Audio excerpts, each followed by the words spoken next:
Alden, nag-dinner, Kathden pa rin sa kalam, ginagawa ng Kathden, nagpapaligsahan lang mga kasembreros. So yan at marami pang items sa vlog na ito. Unahin ko itong post ni Alden sa kanyang ang dami niyang pinost mga kasembreros. Siguro halos sa 15 na post sa Instagram. Actually para mga 20 no, pero na-flash natin yung iba kagabi. So unahin ko itong ang ganda ng yung kanilang nag-tour pala sila doon sa Jomu, mga kasembreros, no? Parang factory pala siya doon ng mga hindi ko alam, parang hindi naman siya gadgets, no? Parang mga robot yung iba dito, mga kasembreros. So parang mga machine siya na dito na ginagamit, no, sa bahay, for example. So, pinost ito ng Sanitech na company. POV, you toured the Jomu Dark Factory with Alden Richards. So, tapos si Alden dito nakatingin sa parang kamay ng robot ito, mga kasembreros, no? Pero parang ginawa sila para maging katuwang ng mga human beings siguro na itong mga robot. Parang something like robotic, mga kasembreros, ang effect ng tinitingnan niya Alden dito. So, nag-tour siya doon. Part pa ng kanyang China na pasabog ito, mga kasembreros. So, Sanitech, no? So, yung part naman niya dito ay yung i-promote yung bathroom utensils or bathroom bathroom wares, mga kasembreros. Basta mga gamit, no? Sa bathroom. So, may isa pa dito na malilit yung niya yun. Yung robots nga talaga siya, oh. The robots caught Alden Richards eye. He gets sobrang liit kasi ng letra, no? He gets closer, no?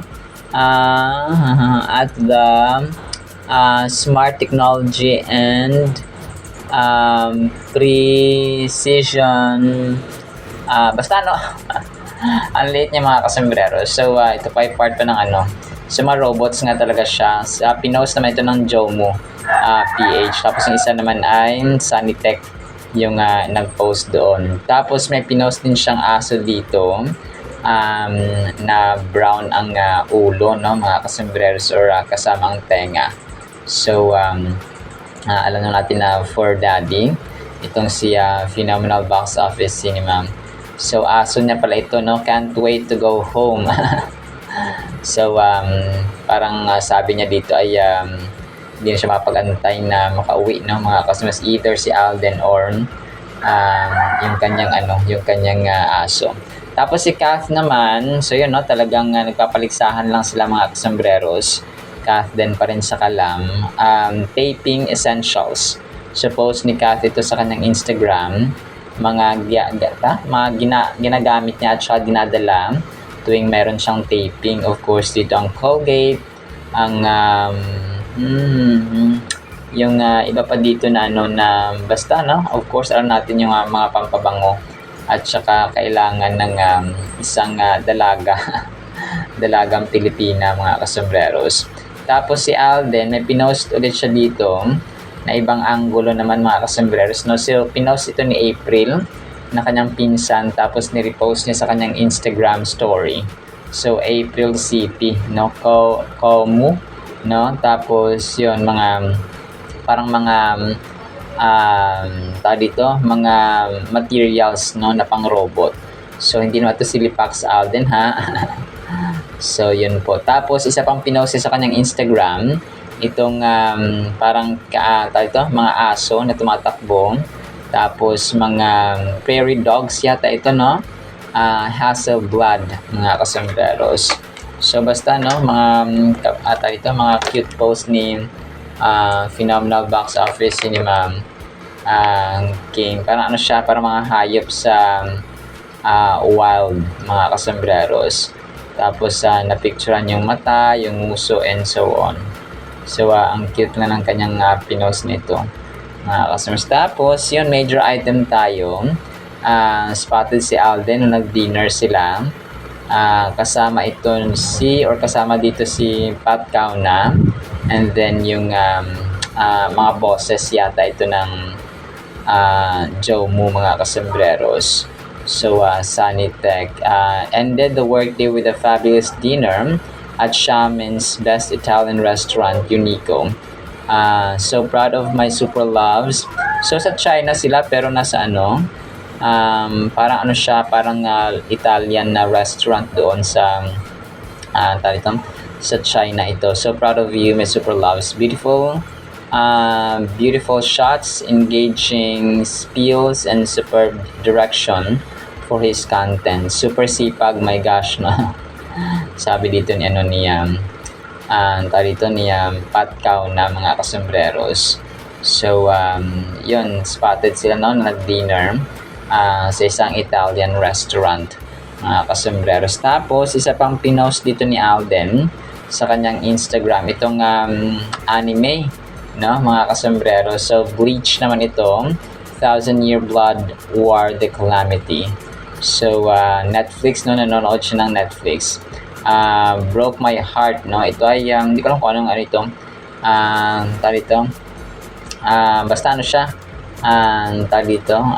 Yung sa Bleach, mga kasi. Tapos sa pinost niya dito, parang may binubuksan siya na box. Tapos yung loob ng box ay marami siyang mga gamit yata ito, no? Parang digital na mga gamit, mga kasembreros.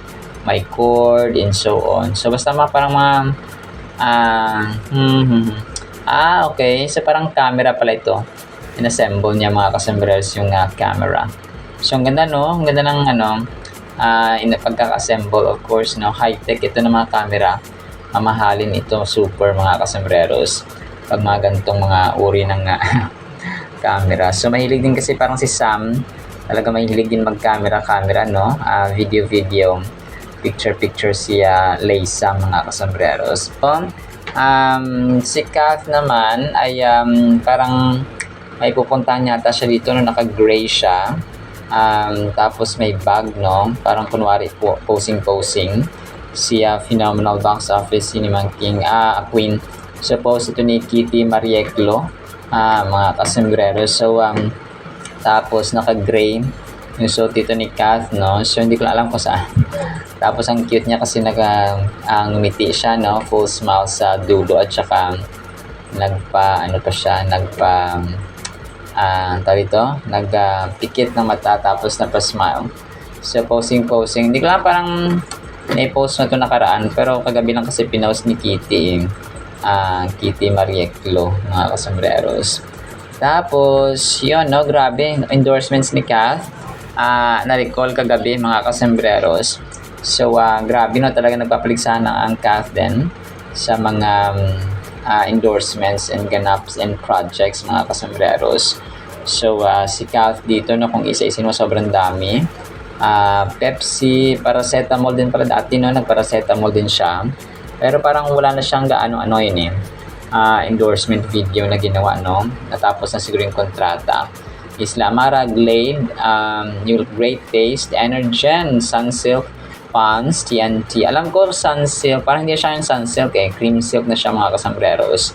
So, pero hindi ko lang din alam kung kinuha rin siya pareho. Pons, TNT, Eurotex, CAD, no? IVI, Landers, Gatorade, V, no? Yung kanilang V Jewelry. Anchorland, Lancome Paris, Ideal Vision, Banco, TC, grabe. Lazada, Cathnail, Century 2. Alam ko Century 2 na parang nag-end na rin yung contract niya doon, no? Parang hindi siya nakapag-renew. Pero tingnan natin. Fresh, Nutri-Chunks, Bench, IV Clinic, Maggi Magic Sarap, The Shawarma Shack, Realme, Consays, Colgate, Zion, AIA. So grabe, nakakalula, mga kasembreros, no? Yung endorsement, of course, ni Phenomenal Box Office Cinema Queen. So maging si Alden naman, no? Hindi rin siya magpapahuli, mga kasembreros. So marami rin siyang endorsement, of course. So lang, no? Hindi natin isama dito yung niya, pero sobrang dami, of course, ng kanyang brands and endorsements. Tapos ang cute dito, may caption yung isang admin. Sabi niya doon sa may pinost ni Alden, nirepost niya ito with her caption. Sabi niya, not a typical date that you imagine, not dinner, not coffee, just you and Alden exploring Jomu's latest innovations in China, and somehow it feels like the perfect date. So, tapos yung tugtog niya ay parang cinematic at saka yung Teach Me How to Doggy, mga kasembreros. So, ang kulit lang, no? Pag nag-date kayo sa ganito ay hindi siya typical, no? Na location, mga kasembreros. Tapos, isa pang pinost niya dito, yung Obanais Aura. So, Dominio Geek, mga kasembreros, no? Yung kanyang nag-post dito original, tapos ni-repost niya. Tapos, hindi ko alam kung bleach ba ito, mga kasembreros. Pinost na rin ito sa kanyang Instagram, So, wala akong kahilig-hilig dito, mga kasusper yun. Sobrang lupit, no, ng kanyang pinost. At tapos ito, in-upload to kagabi, video ni Alden na sobrang daming security guards, mga kasembreros. So, grabe, parang dinaig pang mayor, no, sa convoy sa convoy ng mga security guards at bouncers, mga kasembreros. Pero palagay ko ito yung sa BDO Bulacan na event ni Alden, mga kasembreros. So, grabe, talagang pag malapitan yung camera ay dito makita mo yung talagang pagdaragasa ng mga tao.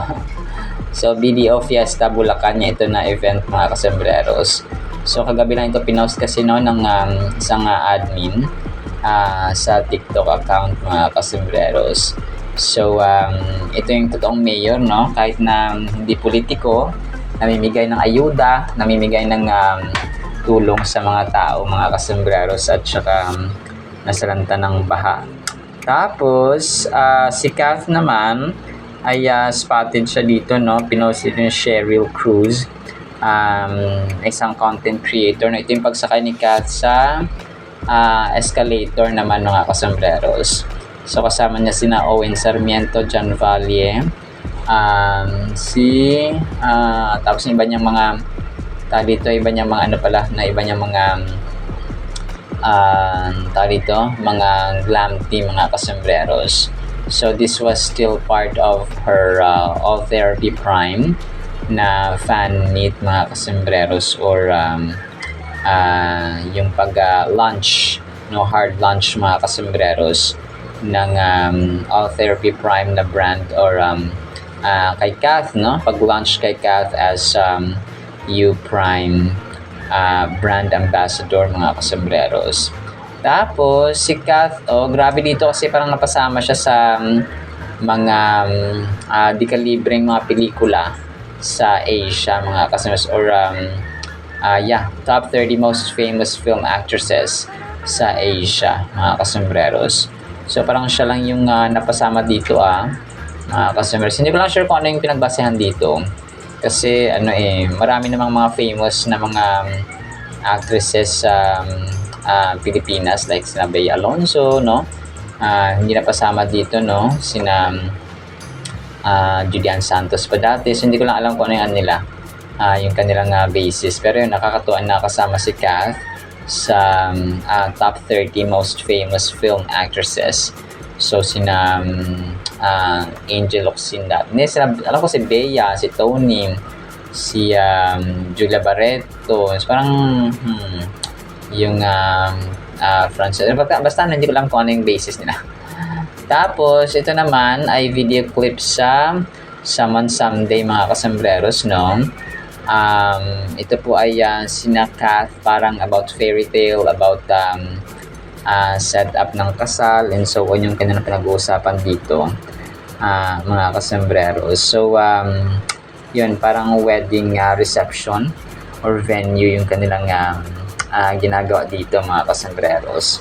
So, sabi niya parang maniwala ka sa fairy tale kasi sometimes may plot twists, no, ang fairy tales daw, mga kasembreros, which is definitely true, no? Pero of course, no, mas naniwala tayo sa plano ng Diyos sa ating buhay, and of course, tayo din po ay nagtatrabaho at nagsusumikap at nangarap. Tapos, last item natin, prayer of course ni Alden. Sabi niya sa kanyang panalangin ay, Dear God, help me to stay rooted in your word and stand strong when trials come. Guard my mind from the lies of the enemy and fill me with courage to hold fast to truth. Remind me that you are in command and I can trust your wisdom through every challenge. Be on your guard, stand firm in the faith. Be courageous, be strong. That's 1 Corinthians chapter 16, verse 13.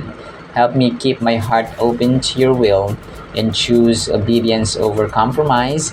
Let my life reflect your goodness in every step I take. Draw me closer to you today and use my life to point others toward Christ and the hope found in Him. In Jesus' name, Amen. So, Amen and Amen, Sir Alden. So, actually, no, yan lamang sa ating Kathleen items. I-play ko po itong videos na iba na atin pong papakinggan din ang salita ng Panginoon na sobrang mahalaga sa ating buhay. Isang pinagpalang araw po ha sa bawat isa.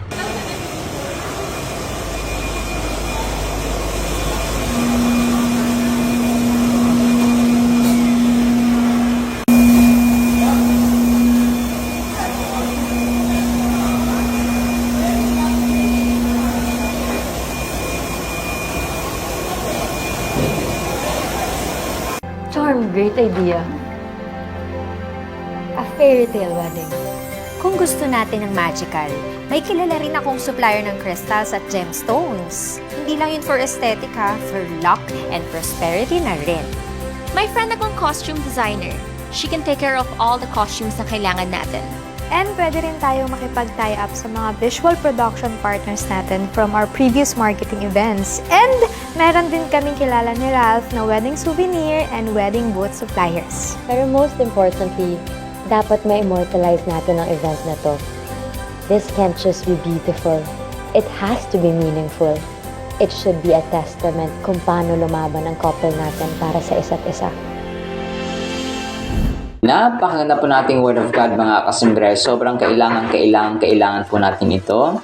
Kung kaya sana po ay patapusin natin. Pasensya na po ha, may pupukpok po sa kabilang bahay. Ang title po natin ay Panginoon, ingatan mo kami. Napakaganda no? Mahaba pang verse natin. Babasahin ko na lang po. Psalms chapter 12 verses 6 hanggang 8. The words of the Lord are pure words, no? Ang kanyang salita mga kasambreros, sabi niya, they are like silver that has been made pure 7 times in a stove of earth. O Lord, you will keep us, ito pala siya, no? You will keep us safe forever from the people of this day.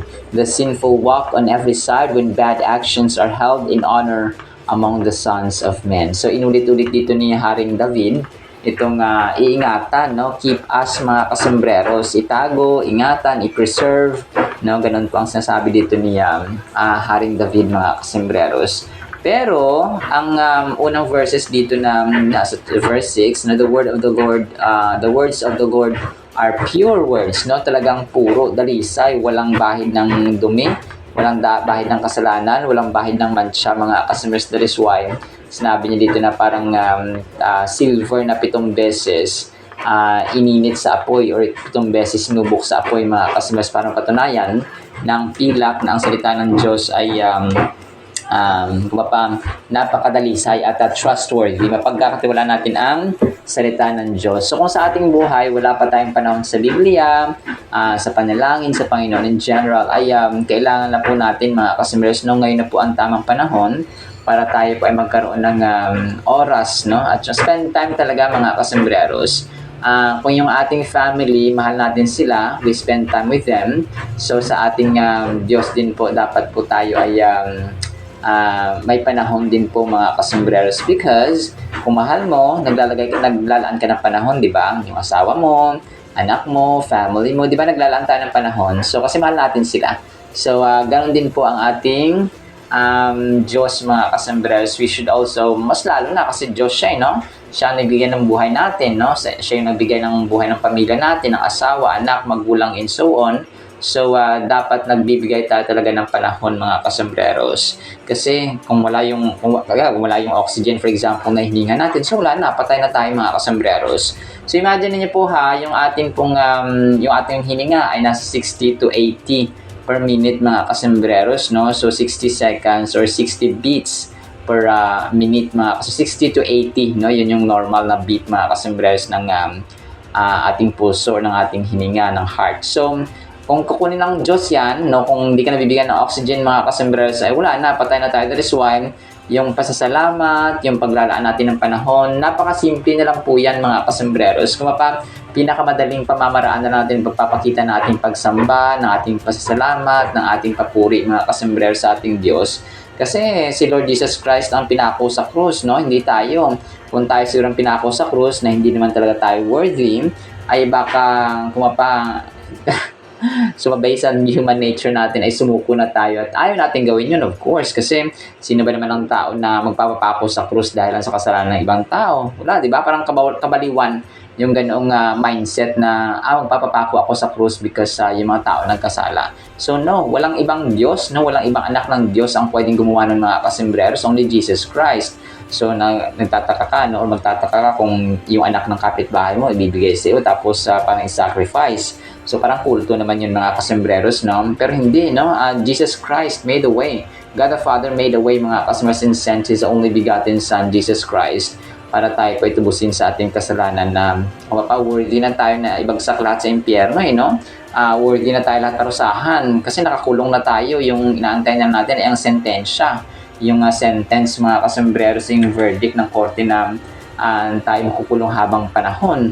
Pero hindi, no? Jesus Christ stepped in the way mga kasembreros so that we will have salvation, redemption, reconciliation kay God the Father. Lahat na access sa heaven, access kay God the Father, no? Talagang naging lawyer natin siya, no? He became our mediator or meddler mga kasembreros.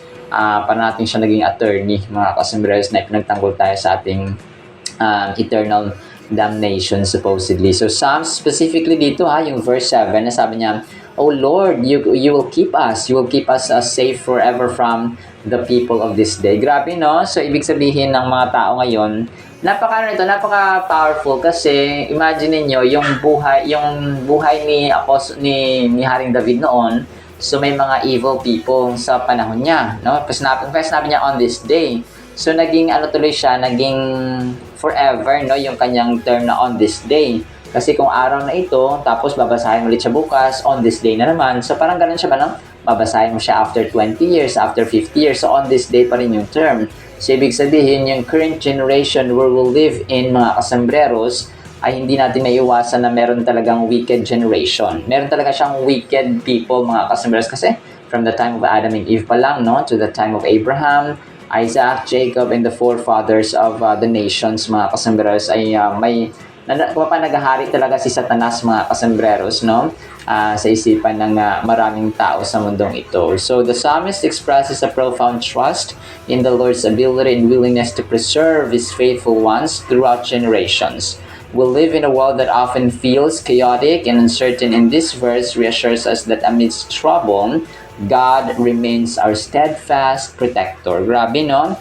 So, kahit magulo man din ang mundong ito, kahit na marami man ang mga calamities or disasters na mangyayari, ang Diyos natin yung ating protector, yung ating safety, yung ating refuge, yung ating fortress, yung ating tanggulan, at matatakbuhan mga kasembreros sa lahat ng panahon, especially sa days of calamity, mga kasembreros. So grabe, no? Kung safe tayo sa ating tahanan, mas-safe tayo sa piling ng Diyos, mga kasembreros. So hindi lamang ito sa langit, no, na safety na sa piling ng Diyos, but when we pray, when we ask, when we desire, when we always have the pleasure, mga kasembreros, to seek the presence of God, His Holy Spirit, ay maghahari po yung kanyang presensya, mga kasembreros, sa ating tahanan. So kung ating tahanan ay punong-puno ng love, ng pagpapakumbaba, ng kapayapaan, ng pag-unawaan, ng pagpapatawaran, so diyan po naghahari, no? At dito parang na-invite yung Holy Spirit ng Diyos, mga kasembreros, kapag merong mabuti, no, kabutihan, at saka yung mga nabanggit natin na attributes sa loob ng tahanan, no? Payapa ang tahanan, nag-unawaan ng nanay, tatay, asawa, anak, magulang. Natural naman yung mga kasembreros na minsan may sagutan, no? Sometimes may misunderstanding. Natural po yun sa isang pamilya. But ang pinakamahalaga sa lahat ay nagpapatawaran at the end of the, kahit hindi at the end of the day. So kahit maya-maya lang ay magpapatawaran ulit sila, mga kasembreros. So ganun po dapat, no? nagkakasalanan tayo, nag-humble down tayo, no? Talaga nagpapatawaran tayo sa bawat isa, na may kapayapaan at may pagmamahalan, no? At kasiyahan sa loob ng tahanan. Because God is love. Love talaga mga kasunod dapat ang nangibabaw kasi ang Diyos natin ay pag-ibig. He is not distant or indifferent to our plight. Rather, is actively involved in our lives, safeguarding us from harm. So talagang tayo po ay sinisafeguard, no? Parang yung sabon na safeguard mga kasunod. Iningatan tayo. No? Parang sa isang nanay, di ba? No? Sa isang tatay talagang gagawin nila lahat para proteksyonan yung kanilang mga anak. So, ganun din po yung ating Diyos, lalong-lalo na po mga kasomberos. So, as we contemplate the meaning of this verse, we can see that it brings hope not just for ourselves, but for future generations. So, ano yung ginagawa natin mga kasomberos para ma-preserve yung ating mga anak, yung ating mga yung kapatid natin, yung pamangkin for example? Ano yung ginagawa natin para sila po ay maturuan ng tamang asal. Okay?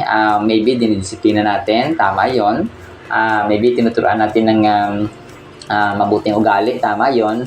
Pero ang pinakamahalaga sa lahat mga kasomberos, yung salita ng Panginoon.